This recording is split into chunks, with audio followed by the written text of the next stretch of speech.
Et coucou à tous, c'est Adeline. Je vous retrouve aujourd'hui pour une vidéo qui m'a été fortement conseillée de faire par en guidance. Je vais vous parler aujourd'hui des karmas, mais spécifiquement celui des guérisseurs, sorcières, chamans, etc. Comme c'est un peu fait à l'improviste, j'espère que je vais réussir à mettre un peu d'ordre dans tout ça et que vous saurez me suivre jusqu'au bout. C'est une vidéo extrêmement importante car beaucoup d'entre vous, et si vous regardez cette vidéo encore plus, se sont lancés dans une mission de vie pour de l'aide à l'autre, notamment au niveau des énergies. De plus en plus d'énergéticiens se forment. L'humain est de plus en plus sensible à tout ça.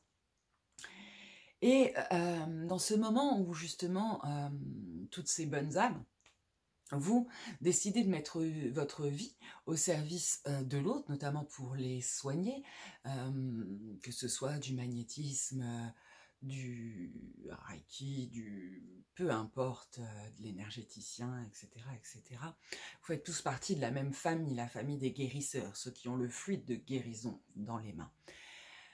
Alors, quand je parle de sorcières guérisseurs, il va sans dire que c'est sensiblement la même chose, qu'on parle de druides, chamans, sorcières, guérisseurs, guérisseuses, mages, sorciers, etc. J'ai envie de dire que ça va dépendre finalement de l'époque et du lieu où vous vous trouvez, mais c'est sensiblement la même chose. Ce sont des êtres, des âmes qui se sont incarnées pour soulager les maux des autres. Les maux MAUX bien évidemment, aussi bien physiques que psychologiques, émotionnels et karmiques, ne les oublions pas. La première chose à comprendre, c'est que quand on fait cette démarche pour aider les autres, il faut déjà être à peu près clean soi-même. Or, si vous décidez de vous lancer sur ce chemin, forcément vous avez conscience que nous avons eu des vies antérieures qui nous ont marqués. Si vous avancez sur ce chemin, c'est également que vous êtes certainement une âme qui a déjà vécu de nombreuses incarnations. Et comment vous dire ? Avec un karma, on va dire, un karma plus ou moins lourd, souvent lourd en ce qui concerne les guérisseurs, les sorciers, etc. Je m'explique. Et je sais de quoi je parle. Personnellement, ça fait plus de 4 ans que je libère des vies, j'en comprends plus sur moi-même, je parle. Évidemment, c'est mon métier aussi, donc je peux avoir ce recul sur les séances que je peux avoir avec les personnes et me rendre compte qu'il y a des choses qui reviennent cycliquement et que ça touche souvent des personnes puisque petit à petit, la vie m'a tourné pour aider plutôt effectivement les énergéticiens, etc., que je forme d'ailleurs. Enfin bref, je voudrais revenir sur l'histoire du karma. Le karma pour moi, et ça n'engage que moi, c'est comme une espèce de balance de la justice, si on peut imaginer ça comme ça. C'est-à-dire que le karma punisseur, le mauvais karma, tout ça, ça n'existe pas en réalité. La vérité, c'est qu'on a des actions qu'on décide de rééquilibrer pour équilibrer ce qu'on appelle notre karma. C'est-à-dire que si dans une ancienne vie vous avez une mauvaise action, eh ben c'est possible que vous le payiez dans cette vie-là. Il y a une espèce de justice. Alors concernant les karmas de guérisseurs, etc. Je voudrais vous parler de plusieurs choses qui est très très importante. Notamment, et la première chose sur laquelle je vais insister, c'est ce qu'on appelle le vœu de guérison. Le vœu de guérison qui a été responsable d'énormément de guérisseurs morts, de guérisseurs, de décès en fait. Alors c'est quoi ce vœu de guérison? Il y a une époque lointaine, on pensait que pour pouvoir soigner, soulager les gens, il fallait prendre leur maladie, leurs maux en nous, pour pouvoir les dégager de la personne. C'est une solution, la preuve c'est que ça a très très bien marché. Sauf que ça veut dire quoi? Ça veut dire que quand vous allez soigner quelqu'un qui a des pathologies lourdes, telles qu'un cancer, des dépressions, etc., vous allez récupérer cette énergie en vous. Et à force, évidemment, vous êtes un être humain, ne l'oublions pas, les maladies que vous pouvez, comment dire, prendre sur vous, et bien il y a un moment, elles vous causent forcément du tort, pouvant entraîner des graves problèmes de santé allant jusque la mort. La première chose à faire, c'est donc de vous assurer, si vous vous lancez là-dedans, que vous n'avez pas fait ce genre de vœux. Je rappelle que les vœux sont des vœux d'âme, c'est-à-dire que c'est des vœux qui sont faits du fond du cœur, c'est des vœux qui sont que votre âme a souhaité. C'est-à-dire que même si vous décédez, que vous vous réincarnez, votre âme étant toujours la même, vous récupérez les vœux qu'elle a pu faire. Alors évidemment, c'est vaste, tout ce qui est émis avec le cœur, c'est des vœux. Mais il y a des vœux qui posent réellement problème, notamment si vous avez fait le vœu de pauvreté. C'est un peu embêtant dans cette vie-là, on va pas se mentir. Bref, on reste sur le vœu de guérison. C'est très, très, très, très important de retirer ce vœu de guérison. Alors, vous pouvez le faire avec des thérapeutes spirituels spécialisés dans le karma, qui font ça. Vous pouvez le faire également, j'ai laissé en accès libre dans la playlist méditation et soins énergétiques cette vidéo qui est justement une libération de ce vœu de guérison. Et je vous conseille fortement, fortement, fortement de le faire. Surtout si vous avez remarqué que depuis que vous commencez à soigner ou quand vous mettez vos mains sur quelqu'un, ou bref, vous êtes derrière fatigué et que, voilà. Ceci étant dit, nous avons des karmas lourds. Chacune de nos blessures qui ne sont pas guéries, c'est pareil, se retransmettent de vie en vie. Le but pour votre âme, c'est de guérir chacune de ces blessures pour atteindre, pour pouvoir ascensionner librement. De par les épisodes tragiques que l'humanité a connus, notamment par rapport à cette catégorie de personnes que nous sommes, alors on a été au départ idéalisé, voilà, tout le monde ne voyait que par les guérisseurs, puis du jour au lendemain c'est devenu un petit peu trop dangereux, un petit peu trop hors de contrôle, puisque ce sont des personnes libres et particulièrement connectées. Bref, nous n'étalons pas sur d'un point de vue politique, nous allons rester vraiment sur ça. Bref, nous avons eu la chasse aux sorcières, l'Inquisition, plein de périodes très très très compliquées, avec des actes ignobles tels que des tortures, les bûchers, des trahisons très forts, hein. On pouvait être, comment dire, donné par le mari, etc. Il y a tout un ensemble de choses qui vont par rapport à cette période, au-delà des traumatismes ou des empreintes, des mémoires physiques que ça peut engendrer. C'est-à-dire, par exemple, vous avez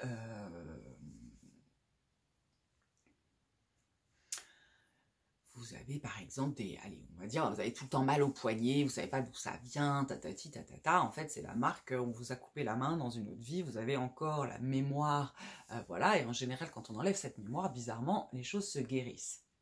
Bref, je vous demande pas d'y croire ou de, voilà, je vous dis juste voilà, c'est pour le point de vue physique, mais ça va également sur vos blessures. Si vous n'avez pas guéri, que vous avez été trahi par exemple par votre meilleur ami à l'époque qui vous a dénoncé en tant que sorcière et vous avez fini sur le bûcher pour ça, etc., vous êtes peut-être encore en train de vivre aujourd'hui des situations de trahison pour dépasser cette blessure. D'accord, mais il faut libérer tout ça. Vous, en tant que vous avez décidé de mettre votre vie pour aider les autres, il faut bien évidemment que vous soyez le plus libre possible. Quand on rentre dans cette dynamique de vouloir soigner les autres, ça veut dire qu'on accepte aussi de rentrer dans une dynamique de toujours aller travailler sur soi et de se libérer et de comprendre comment les choses fonctionnent. On va passer maintenant à une partie beaucoup plus noire, beaucoup plus glauque, et pourtant qui existe. Je sais qu'en tant qu'âme humaine, notre ego ne veut pas entendre que nous avons pu être méchants ou faire des mauvaises actions. Que... Voilà. L'humain a beaucoup de mal avec ça. Et pourtant, si aujourd'hui vous voulez travailler en faisant du bien, comment dire, ça fait partie du chemin normal d'une évolution d'une âme. On va venir tester le sombre pour pouvoir comprendre et petit à petit gagner vers la lumière par nos compréhensions, par nos erreurs, par nos actions, nos apprentissages. Je ne pense pas, je ne vais pas dire 100% parce que ça mettrait une certitude que voilà, on ne sait jamais.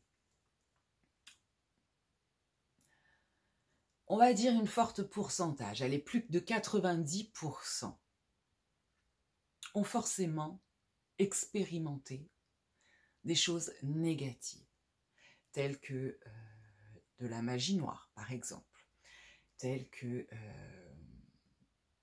on va rester sur la magie noire et on passera à un autre schéma après, parce que j'en revois beaucoup. Malheureusement, beaucoup de personnes qui se sentent bloquées. Et quand on regarde, il y a de la magie noire sur eux, de la magie noire karmique. Alors, ce qui les empêche aujourd'hui, soit de développer leurs dons, soit d'avoir de la magie, et c'est très très embêtant, soit carrément pour les empêcher d'aller dans ce chemin spirituel, soit pour entraîner la maladie, bloquer les médiumnités, etc., etc., etc. Il y a forte chance que si vous ayez ça sur vous, d'une manière ou d'une autre, ça veut dire qu'à un moment donné ou à un autre, vous avez vous-même eu des mauvaises intentions, ou en tout cas des mauvaises connaissances qui vous ont incité à faire des choses qui ont une conséquence négative et vous emporter les responsabilités aujourd'hui. Au-delà des combats un peu sorcier-sorcière, de jalousie, où l'autre est plus puissant, donc on lui met de la magie pour récupérer ou enlever ses dons, etc., etc., etc. Au-delà de ça, voilà, il y a quand même beaucoup de gens qui se retrouvent embourbés dans des choses comme ça. Il est donc très important pour tous ceux guérisseurs, et je dis ça, évidemment je suis thérapeute spirituel et karmique, vous allez me dire, je prêche pour ma paroisse, entre guillemets, mais vraiment, autant les autres êtres humains font ce qu'ils veulent. Voilà ce qu'on m'a transmis un petit peu. Ceux qui n'ont pas décidé d'aller dans ce chemin-là, que leur âme a décidé de vivre normalement, de vivre en tant qu'informaticien, etc. C'est très bien. Et c'est leur choix. Et il n'y a aucun souci avec ça. Par contre, pour les personnes qui ont décidé d'aider les autres, qui ont décidé de travailler avec les énergies, quelles qu'elles soient, se doivent de prendre cette responsabilité, de travailler sur eux-mêmes et de se libérer eux-mêmes, de façon à pouvoir aider les autres à se libérer. Et ça, faut vraiment être objectif avec ça et comprendre ça. Avoir ce discernement.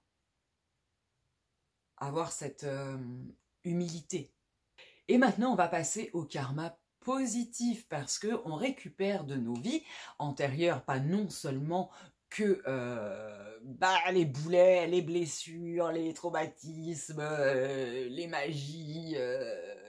Non, nous pouvons évidemment récupérer également, et c'est là où ça devient magique de travailler aussi sur le karmique, vous allez pouvoir aussi récupérer vos savoirs antérieurs qui sont là, enfouis quelque part dans votre mémoire karmique, dans votre corps karmique. Les réactiver. Parce que si ça fait 300 incarnations où vous réincarnez et que vous avez toujours été plus ou moins dans la guérison, dans l'herboristerie, dans la médiumnité, dans tout ce qui sont les praticiens de la vie, vous avez forcément acquis énormément de savoir seulement à l'heure actuelle, dans votre incarnation-là, vous ne les avez pas encore forcément retrouvés ou on perd beaucoup de temps à les apprendre alors que des fois, il suffit juste d'activer ce que notre âme connaît déjà pour que ça se réinstalle en nous et qu'on puisse avancer beaucoup plus aussi dans l'aide à l'autre et à soi-même, bien évidemment, en évolution personnelle, mais également dans les aides aux autres. Donc ça aussi, c'est un côté hyper positif de travailler en tant que guérisseur sur nos vies antérieures. Déjà, comprendre ce qui bloque, enlever ce qui bloque, etc., etc., etc. J'ai juste oublié pour le côté un petit peu... mais ça touche tout le monde finalement. L'avantage des réparations karmiques comme ça, c'est que aussi on va lever tous les blocages, les animosités qu'on peut avoir avec d'autres âmes et qui nous portent vraiment préjudice, parce que souvent ces âmes avec lesquelles on est en conflit, même d'une vie antérieure, forcément on va les retrouver. Tant qu'il y a un conflit, il y a un nœud, tant qu'il y a un nœud, on va les retrouver, le but étant de défaire le nœud. Donc pouvoir trouver la paix, avoir ces accès tout de suite à des rapports plus chaleureux, et voilà, je pense que c'est aussi très important pour l'unicité de l'âme. Et voilà, et on doit montrer l'exemple en tant que thérapeute, quel qu'il soit, notamment au niveau spirituel, énergétique, etc., etc., etc. Qu'est-ce que je peux vous dire d'autre par rapport à ça? Je crois que c'est à peu près tout ce qu'on m'avait demandé de vous faire passer. Je prends juste quelques secondes pour voir si autre chose me revient.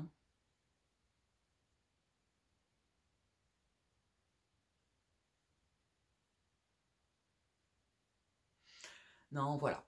On me reparle du vœu de guérison, donc ça va avoir vraiment son importance. Vous devez être beaucoup à regarder cette vidéo, qui en ont fait un, qui ne le savent pas forcément, et j'ai cette notion un petit peu, pas d'urgence, hein, mais de, voilà, il serait bien que les gens prennent conscience que ça existe pour éviter des maladies, des choses qu'on pourrait éviter tout simplement, parce que ce vœu d'âme, pardon, n'a plus lieu d'être. Parce qu'aujourd'hui, on sait que ça fonctionne autrement, parce qu'aujourd'hui, on peut fonctionner autrement, et du coup, soulager les autres sans forcément se mettre en danger soi-même. Je parle notamment de guérison. Voilà. Écoutez, moi en tout cas, je reste à votre disposition. Je rappelle que c'est évidemment mon métier, je suis thérapeute spirituelle et karmique, que je me fais un plaisir toujours de vous aider, vous guérisseurs, etc., à avancer, parce que je pense que c'est mon rôle, c'est ce qui m'a été mis sur mon chemin pour vous aider. Voilà. Donc n'hésitez pas à me contacter si vous voulez travailler là-dessus pour une première consultation spirituelle, et pour qu'on comprenne tout ce qu'il y a à enlever chez vous en fait lors de cette consultation, et puis que par la suite on puisse travailler sur tout ça ensemble. C'est important, je pense, d'être accompagné. Ça, je voulais vous le dire aussi, parce que c'est un monde particulier. On vous fait peut-être croire que le monde de l'énergie, c'est le monde des bisounours, mais c'est pas du tout le cas.